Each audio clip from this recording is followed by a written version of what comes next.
옛날 한국의 한 외딴 지역에 약 500명의 승려들이 사는 큰 사원이 있었습니다. 그들은 모두 자아 실현을 목표로 한 선사의 지도 아래 수행을 이어가고 있었습니다. 어느 날, 한 남자가 사원에 찾아와 제자가 되고 싶다고 했습니다. 그는 선사에게 다가가 이렇게 말했습니다. 스승님, 저는 제 자신을 알고 진리를 깨닫고 싶습니다.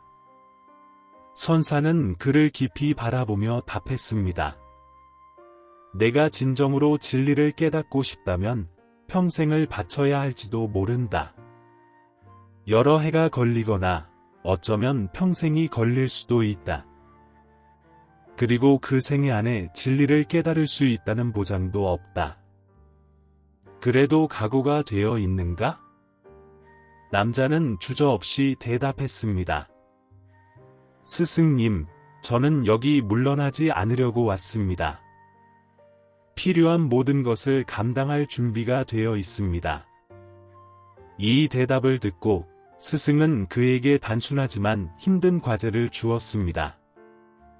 좋다. 그렇다면 내가 해야 할 일은 단 하나다. 이 사원에는 500명의 승려가 있고 그들 모두 식량이 필요하다. 이제부터 너희 유일한 임무는 그들을 위해 아침부터 저녁까지 쌀을 찢는 것이다. 피곤하면 쉬고 아침에 일어나면 다시 쌀을 찌어라. 다른 것은 하지 말고 다른 생각도 하지 마라. 이 길만 따라가라. 그리고 다시는 나에게 오지 마라. 필요할 때 내가 너를 찾아가겠다. 젊은이는 아무런 의문 없이 그 과제를 받아들였습니다. 그는 새벽부터 쌀을 찢기 시작하여 저녁까지 이어갔습니다. 지치면 그가 일하던 그 자리에서 잠을 잤습니다. 몇 달 동안 여러 가지 생각이 그의 마음을 스쳤지만 새로운 일거리를 찾지 못한 채 그 생각들은 서서히 사라졌습니다.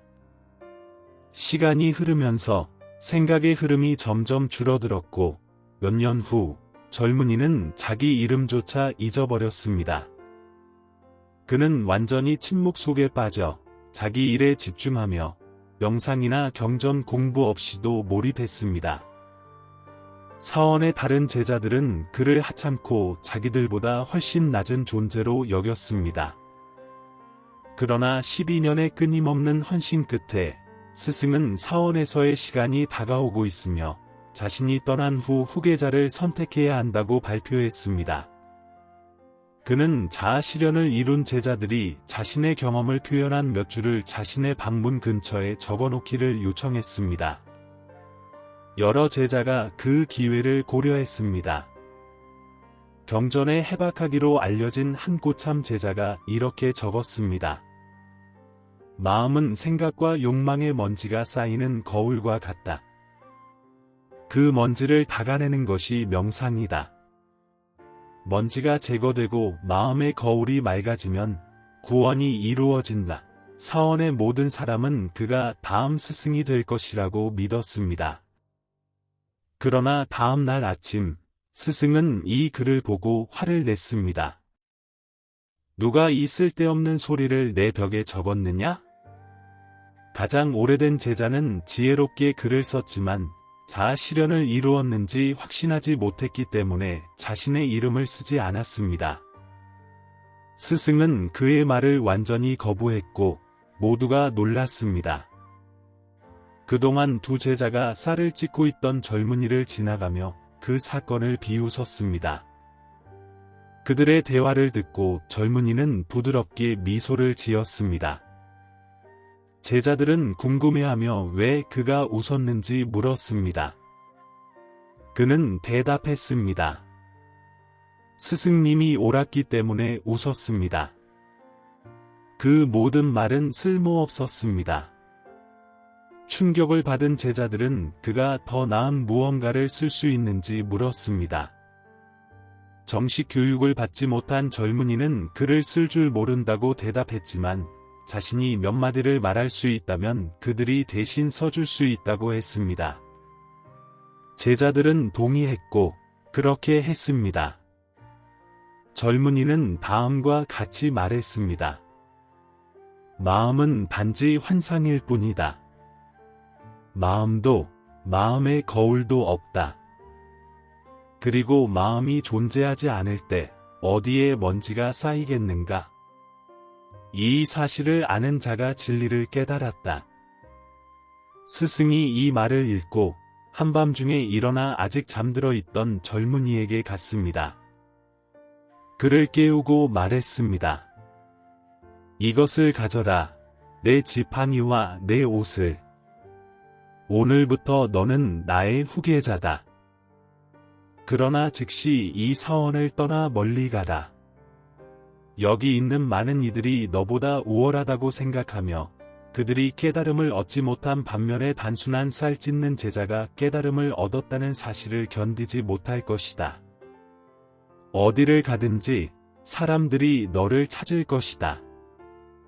꽃이 피면 그 향기가 온 곳으로 퍼지는 법이다. 젊은 제자는 스승의 발을 존경의 표시로 만지고 그날 밤 사원을 떠났습니다. 이 이야기는 우리에게 명상이 단순히 눈을 감고 앉아 있는 것만이 아니라 우리가 하는 일에 완전히 몰두하고 흡수되는 것임을 가르칩니다. 젊은이가 쌀을 찢는 동안 그랬던 것처럼 우리가 자신을 잊어버리고 순수한 존재의 상태에 도달하는 흡수의 상태가 진정한 명상의 의미입니다. 우리가 삶을 돌아볼 때 많은 경우 명상이 특정 장소에 앉아 눈을 감고 완전한 침묵 속에서 하는 것이라고 믿는 함정에 빠집니다. 그러나 명상의 진정한 본질은 이런 형식적인 것들을 초월합니다. 명상이란 사실 매 순간 깊이 존재하며 우리가 무엇을 하든지 간에 완전히 몰두하는 것입니다. 걷거나 일하거나 단순히 숨을 쉴 때도 마찬가지입니다. 쌀을 찢는 제자처럼 우리가 하는 일에 몰두하여 자기 자신을 완전히 잃어버릴 수 있다면 우리 또한 일상적인 활동 속에서 자아 실현을 찾을 수 있습니다. 그는 공식적인 명상이나 성경 공부에 몰두하지 않았습니다. 그의 유일한 초점은 쌀을 찢는 것뿐이었습니다. 이것은 그가 최대의 영적 수행으로 삼았던 단순한 행위였습니다. 선의 수행은 정신적 산만함 없이 현재를 온전히 사는 법을 가르칩니다. 우리가 현재 순간에 완전히 몰두할 때 생각이 사라지고 마음이 비워지며 우리의 진정한 본질이 드러납니다. 내면의 평화를 얻기 위해 복잡한 기술이나 긴 명상 수련이 필요하지 않습니다. 우리가 하는 일에 온전히 자신을 맡기기만 하면 됩니다. 이것이 바로 끊임없는 명상의 상태로 사는 진정한 의미입니다. 결론. 이 이야기가 진정한 명상 수행이 무엇인지에 대한 이해를 깊게 하고 여러분의 개인적인 여정에 영감을 주었기를 바랍니다. 이 채널의 목적은 여러분의 삶을 풍요롭게 하고 균형과 명확성을 찾는 데 도움을 줄 수 있는 지혜를 나누는 것입니다. 더 많은 성찰과 가르침을 위해 우리와 계속 함께 하세요. 시청해 주셔서 감사합니다. 다음 비디오에서 만나요. 이렇게 번역된 이야기는 한국어권 청중을 대상으로 속도 0.9로 나지막하게 낭독하면 좋습니다. 눈도 반긋.